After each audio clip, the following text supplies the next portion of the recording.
Bonjour à toutes et à tous et merci de votre fidélité.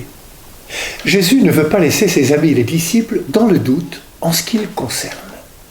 Il sait bien que le Messie est attendu par tout le peuple juif comme un libérateur politique.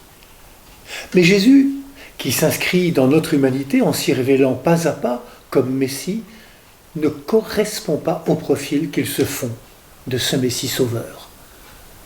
Et nous savons que beaucoup se sont interrogés sur son identité. Alors Jésus annonce à ceux qui lui sont les plus proches sa mort et sa résurrection. Le Messie que vous attendez sera un Messie bafoué, arrêté, mis à mort, mais au bout du compte, relevé de la mort.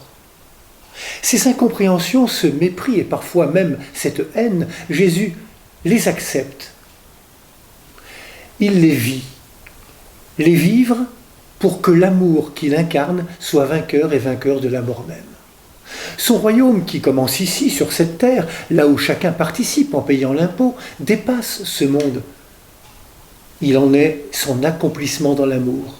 La vie humaine est un combat et Jésus accepte cette dimension de l'existence parce que beaucoup la vivent aussi. Il se fait solidaire, il se place non pas au-dessus mais à côté.